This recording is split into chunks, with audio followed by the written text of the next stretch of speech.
school, laptop. Yung mga ngayon, sila Pastor Vince, tablet na eh. Old school tayo. So, bago ako mag-umpisa, meron akong isang joke. Joke naman ito.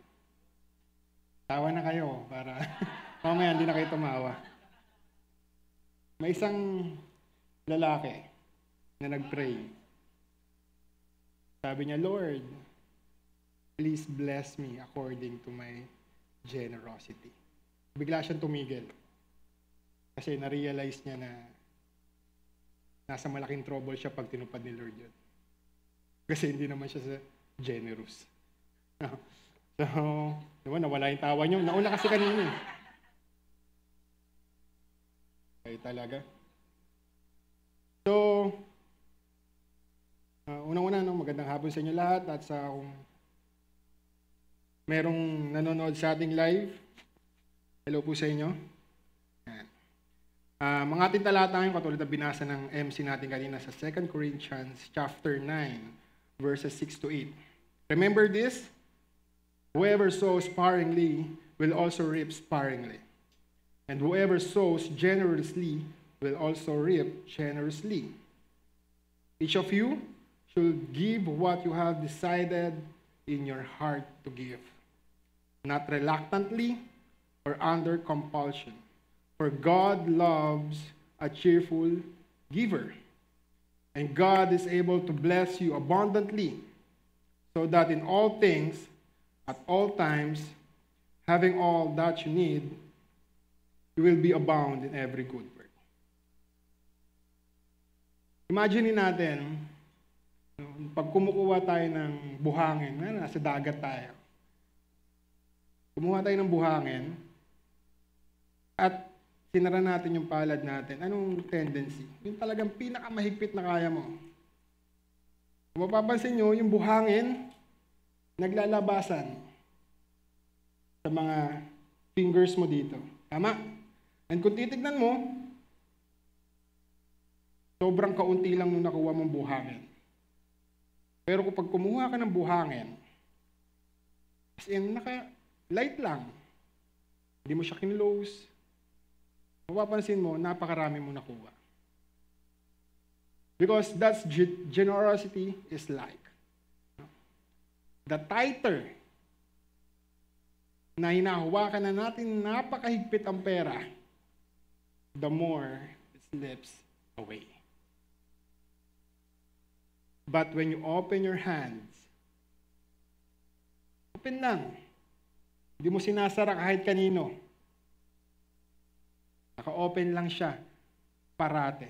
God will always refill again and again and again. Hindi mo uubos. Kasi paano malalagyan kung nakasara? Nakasara eh.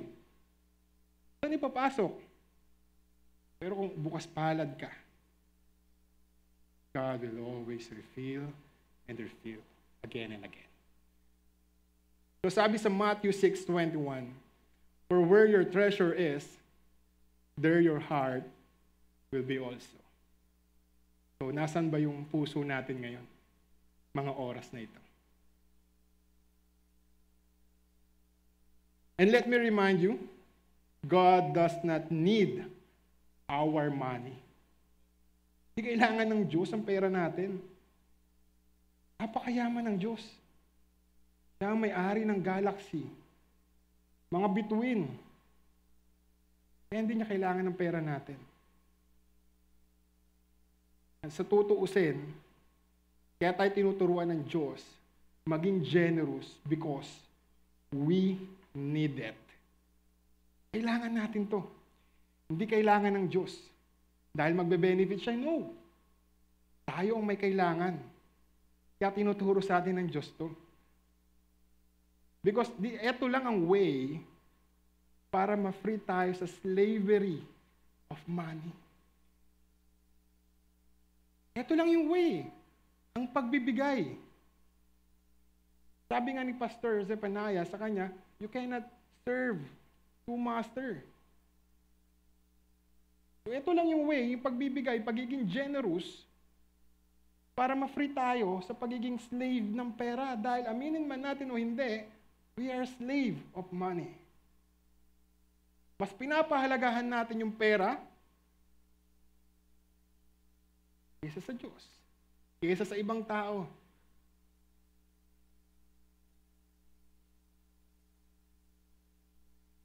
And kung bubuksan natin, medyo ano lang to, ang bank account ng bawat isa ngayon dito, or yung GCash, mapapatunayan ba natin na naniniwala tayo sa heaven? Yung mga bank accounts natin, kung bubuksan, yung bank statement, papakita, masasabi ba natin naniniwala tayo sa heaven?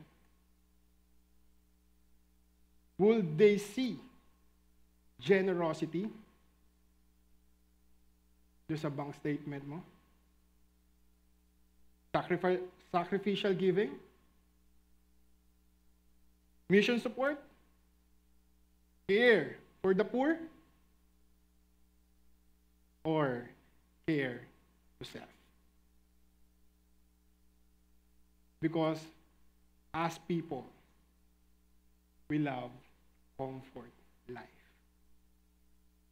We love security. We love ourselves. Pero, money tells a story of what we truly treasure. Comfort, security, self, or Christ. Ano kaya yung storya natin? If Christ has your heart, He will also have your wallet. Ako maglagay lang ng picture, ha?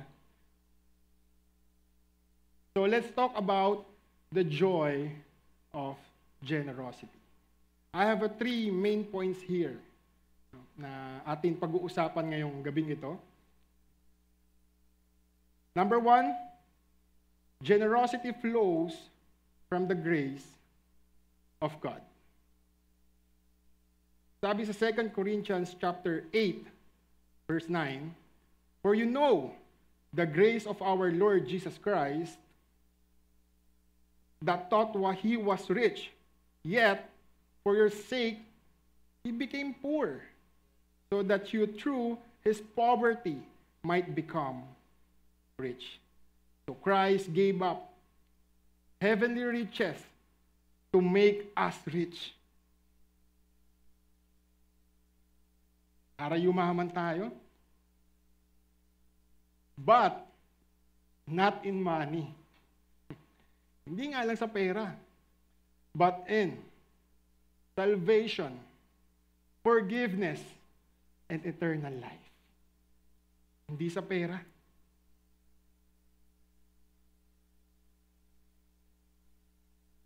Imagine na merong isang bilyonaryo na lumabas ng kanyang mansyon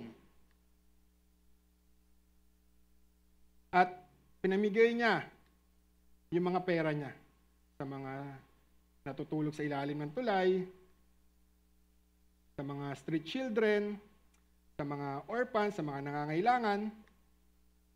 Imagine niyo yung ganung picture. That's a picture of what Christ did. And Paul says, the grace is the foundation of our generosity. When you see Christ's generosity, pag nakita natin mismo sa sarili natin, yung pagiging generous ng ating Panginoon, yung interest natin sa possession, mawawalan na ng saysay. Kung tunay natin maiintindihan ang pagiging generous ng ating Panginoon, your heart begins, loosen the grip do sa mga possession, dito sa mga bagay dito sa mundo. Because you will realize, God gave me everything for me. bakit ako magdadamot? Bakit ko i-hoard? Bakit ko aangkinin? Bakit hindi ko ibabahagi? Kung maiintindihan natin ng gusto ang pagiging generous ng ating Panginoon sa bawat buhay natin, material things, pwedeng mawala, pwedeng masira. But eternal life, hindi mawawala. So number 2, generosity is the pathway to joy. Paul says, God loves a cheerful giver. So, cheerful giver ka ba? Masaya ba tayo nagbibigay? O masaya tayo nagbibigay dahil we are always expecting in return? Kaya tayo nagbibigay. Paano pag walang in return? Magbibigay pa kaya tayo? Gugustuhin pa kaya ng puso natin na magbigay? At pag nalaman natin na walang kapalit lahat ng ito. So, are you a cheerful giver? Kung nagbibigay daw tayo, dapat hindi reluctant. Hindi guilty. Or hindi ka lang napipilitan dahil kailangan. But a cheerful giver. Minsan nga pag tumulong tayo sa kapwa natin sinusumbat pa natin. Kung nga binigyan ko nakaraang buwan 500. Ngayon, ako naman nangangailangan, di mo binibigyan. Humihingi ako sa 500, 100 lang binigay mo. Minsan, meron pang talata na, sige, dahil kaibigan naman kita, 300 na lang ibayad mo. Bandang huli, nagkautang na loob pa. Nagbibigay ba tayo ng masaya? O nagbibigay tayo dahil tingin natin merong babalik sa atin?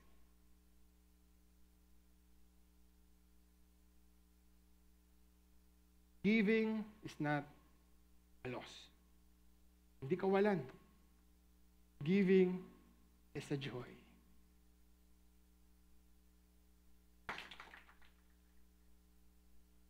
Hindi ka mawawalan. God will always refill you. Paulit-ulit kang i-refill ng ating Panginoon. Hindi ka tinawag ng Diyos para maghirap dahil sa pagbibigay. Tinawag ka ng Panginoon para maging masaya ka sa pagbibigay. Because giving cheerfully says, God is my treasure. God is enough for me. I don't need money to be secured. I don't need possession to be happy because I have. Amen. Grabe, nung pinag-aaralan ko to, sakit na ako Nagkakang puro patama ata sa akin lahat.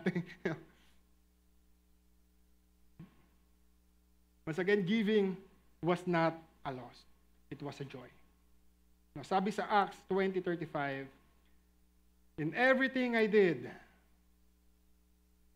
I show you that by this kind of hard work, we must help the weak. Remembering the words the Lord Jesus himself said, it is more blessed to give than to receive. Amen. So, since bare months na naman ngayon, at malapit na yung December, tuwan-tuwa yung mabibigyan. Kayo naman magbigay.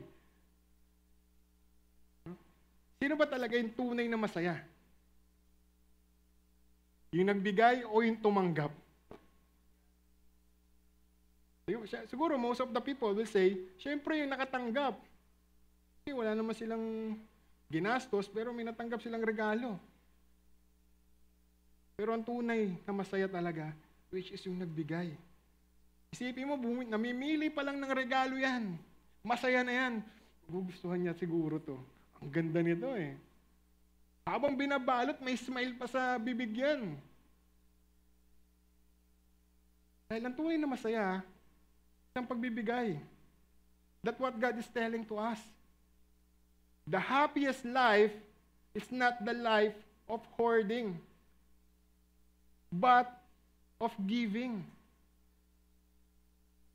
Yan ang tinuturo sa atin ng ating Panginoon. Hindi pag-hoard. Hindi pagpipigil. O pag-iimbak. Kundi pagbibigay. And when you live that way,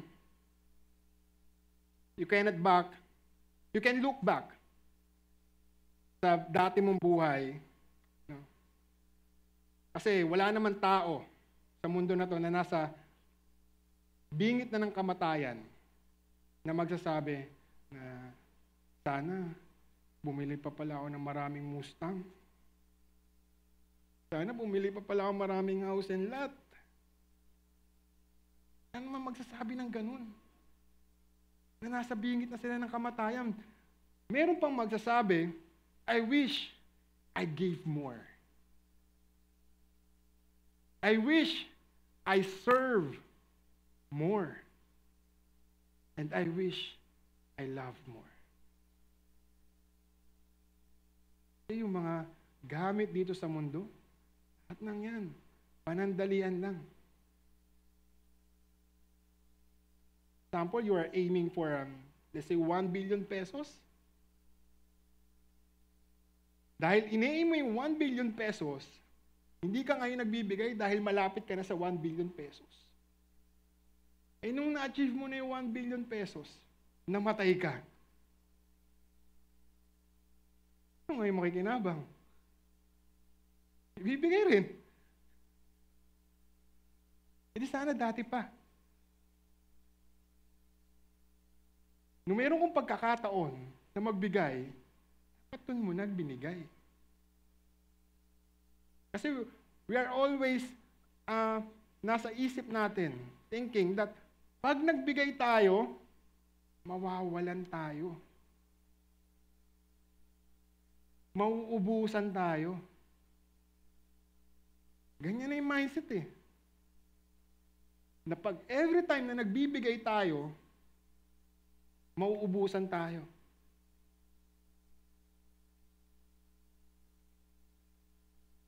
Pero hindi. Hindi ka mauubusan. Bakit ka mauubusan? Tinawag ka ng Diyos para maging generous. Hindi ka hayaan ng Diyos na maghirap? If yung pagbibigay mo is cheerfully. Eh baka bigay ka ng bigay, pero hindi ka naman pala masaya sa pagbibigay. Wala rin kwenta. Sayang lang din. Eh sabi kasi sa Bible, magbigay. Pero hindi ka naman masaya sa pagbibigay. Eh bakit nung nagbigay ako, naubos ako? Sabi, hindi daw ako mauubusan. Ba't naubos? Eh baka hindi ka masaya sa pagbibigay. Napipilitan ka lang.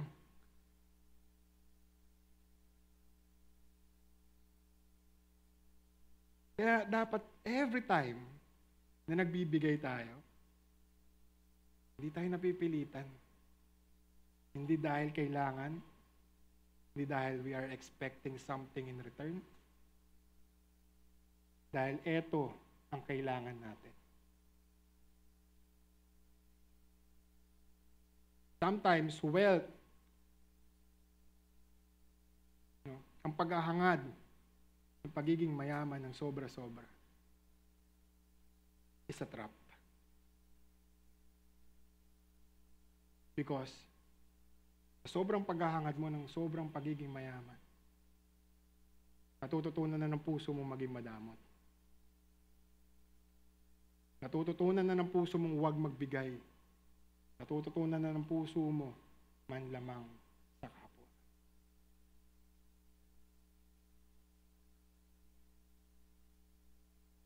Sabi nga ni Pastor Russell sa kanyang devotion, yung timbangan, hindi ito ang basihan para maligtas ka.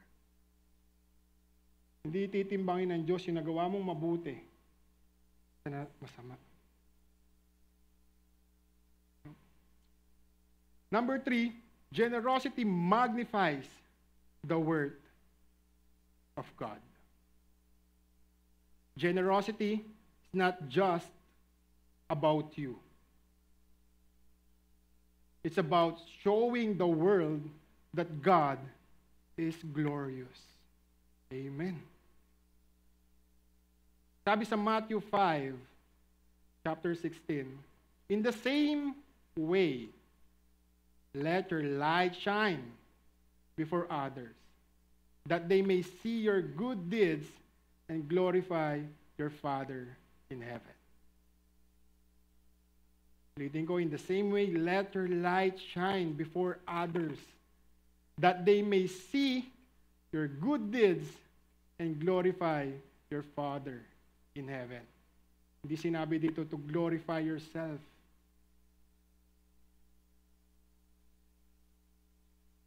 In early church, sa Acts 4, yung mga tao doon nagbenta ng mga possession nila. To share with anyone in need. Sa mga nangangailangan. Sa mga bata, sa mga nabiyuda na babae, yung mga nangangailangan as in.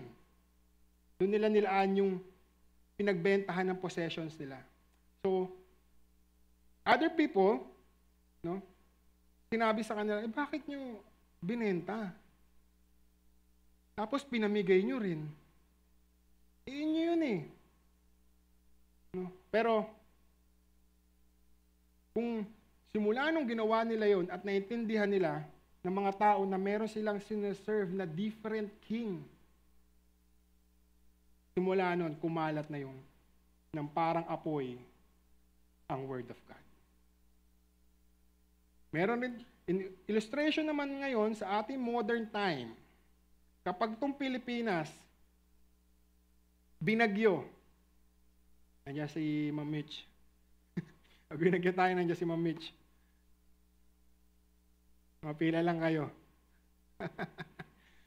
Pero, pag binagyo, kung mapapansin nyo, sobrang daming mahihirap na tao ang nagbibigay pa kaysa sa mayayaman. Yung mga taong kapos pa, sila pa yung nagbibigay. Pansin ko lang to. Kung sino pa yung wala at kapos, sila pa yung generous magbigay. Because this is a testimony na ang ating Panginoon, or baga ito yung pinaka-megaphone ng nating mga tao dito sa mundo. God is better than money. Tayo magsasabi nun. God is better than money. Kanin ko maraming salapi. Bundok-bundok na pera kung walang Diyos sa buhay ko.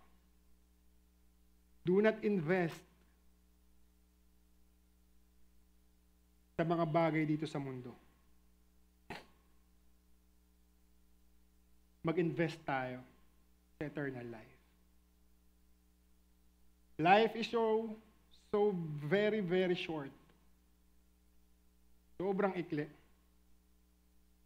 Pero yung eternal life, sobrang haba.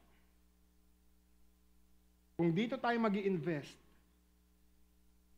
sa mga bagay sa mundo, kapatid, baka sinasayang mo yung buhay mo. God is better than money.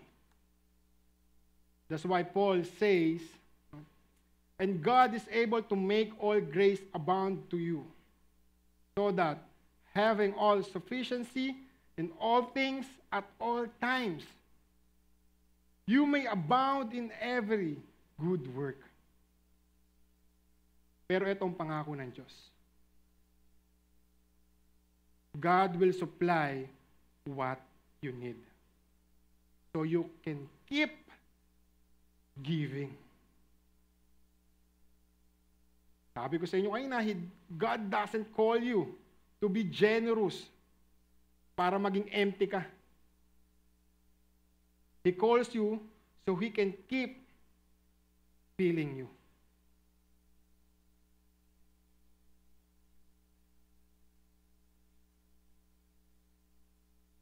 Conclusion. Don't waste your life. Huwag natin sayangin ang buhay natin, kapatid. The question is simple. Are you sowing sparingly or bountifully? If you sow sparingly, you reap sparingly. But if you sow bountifully, you reap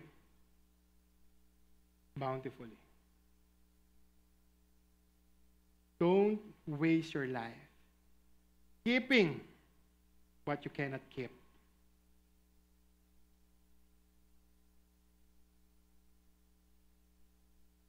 Don't waste your life collecting sports car.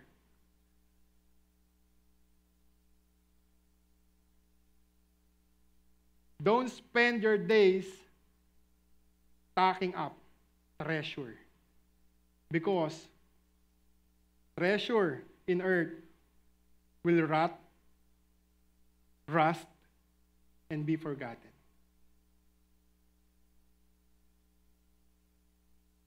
Dahil pagdating natin sa langit, hindi ka tatanungin ng Diyos kung gaanong karaming pera ang kinita mo. Gaano karaming property ang nabili mo. Gaano karaming sasakyan ang naipundar mo. Hindi tayo tatanungin ng Diyos ng mga ganyang bagay. Dahil ang tanong niya sa atin, anong ginawa mo sa perang binigay ko sa iyo?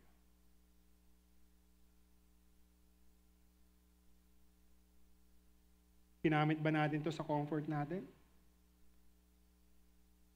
Sa security natin?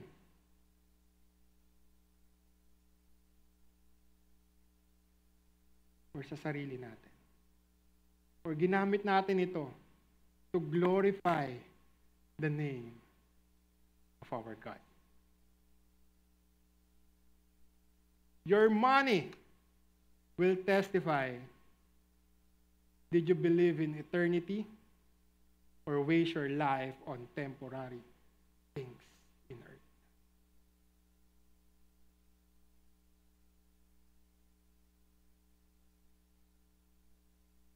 Open your hands. So bountifully glorify God with your generosity.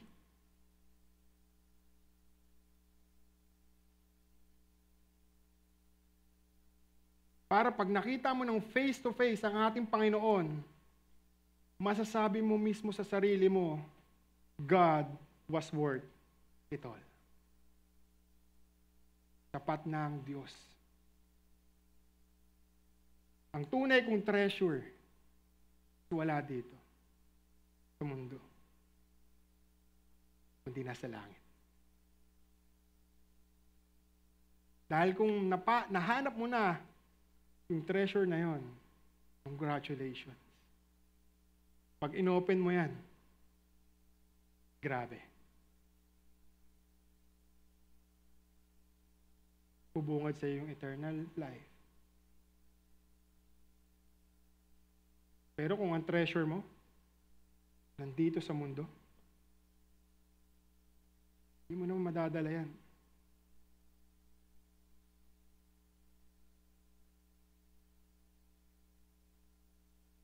You always want to secure yourself. You always want a comfort life.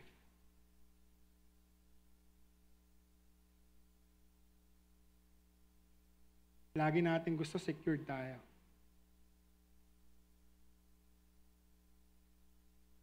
Pero, yung puso natin ng pagbibigay, ayaw natin. Because, ang nasa isip natin, itong pera na to, pinaghirapan ko. Akin to. Kaya hirap na hirap tayo magbigay. Pero pag naunawaan mo mismo sa sarili mo, na itong pera na to, hindi akin. Sa Diyos to, bakit ko pagdadamot? Pag natutunan ng puso mo, na wala tayong pagmamayari ni 5 dito sa mundo na to, mas magiging mas maluwag sa iyo magbigay.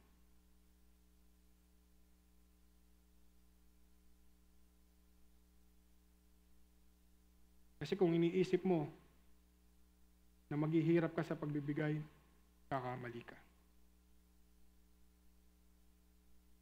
Christ was poured ito. Tapat ng Diyos para sa ating lahat at hindi tayo papabayaan ng Diyos kailanman. He will provide what you need. All you need to do is be a cheerful giver, joyfully giver.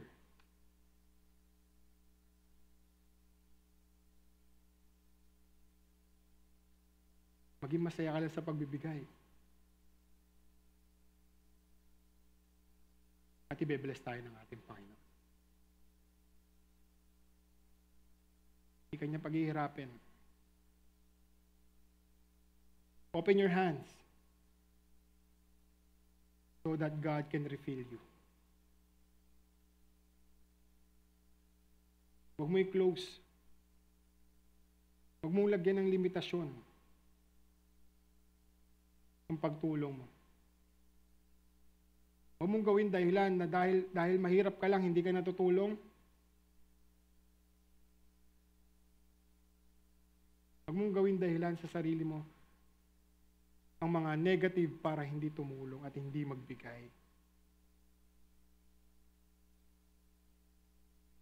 Be cheerful every time. Tayo pong lahat ay tumayo.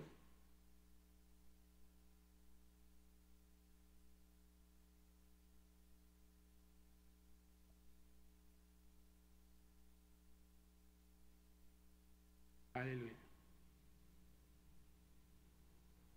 Tayo pong lahat ay yumuko at tayo manalangin sa ating Panginoon. Lord, Heavenly Father, O Lord, maraming salamat, Lord, sa araw na ito, Lord, na binigay mo sa aming lahat. Maraming salamat, Lord, sa salita mo, Lord, pagtuturo sa amin to be a cheerful giver, joyfully giver, not a reluctant giver. Maraming salamat, Lord. Turuan mo ang aming mga puso, O Lord, na magbigay, Lord, ng buong puso namin, O Lord. Hindi para i-glorify, O Lord, ang aming mga sarili o iangat ang aming mga sarili. Bagkus, Lord, may angat, Lord, ang iyong pangalan. Turuan mo rin kami, Lord, na huwag maging maramot, O Lord. We know, Lord, kung anong meron kami lahat ngayon, O Lord. Itong lahat ng toys sa iyo, O Lord. Hindi sa amin, O Lord. Wala kaming pagmamayari, O Lord, ni 5.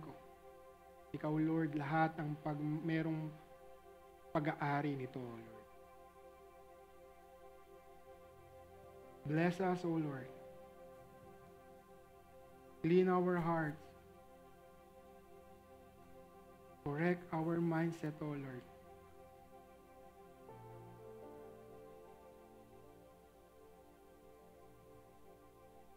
Teach us, O Lord, na magkaroon ng teachable spirit, O Lord. Yung mga puso namin, Lord, na matitigas, O Lord, I know, kaya mo itong palambutin, O Lord.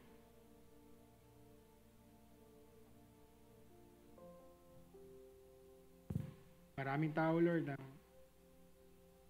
mga panahon ngayon na kahit naghihirap sila, O Lord, hindi nila iniisip, O Lord, na hindi magbigay. Wala ka naman, Lord, sinabi na amount eh. Kung gusto mo lang, maging cheerful giver kaming lahat, O Lord. Matutunan namin, Lord, ang masayang pagbibigay. Wala ka naman nire-required na amount. Mo lang talaga na matutunan to be a cheerful giver.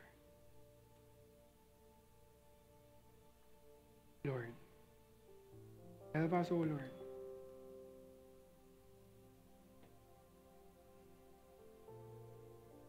Mga araw na ito, Lord, i-bless mo, Lord, ang bawat isa na narito, Lord.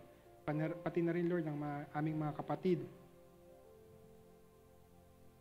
Bless mo rin, Lord, lahat ng tao sa mundo.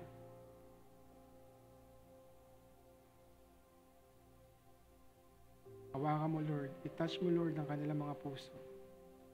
Para makita nila, Lord, ang iyong pagmamahal sa kanilang buhay.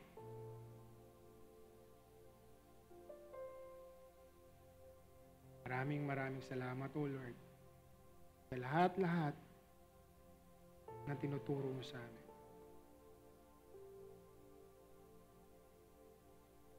Praise the Lord. Pinabalik namin sa iyo, Lord, lahat ng papuri, pasasalamat. In Jesus' name we pray. Amen.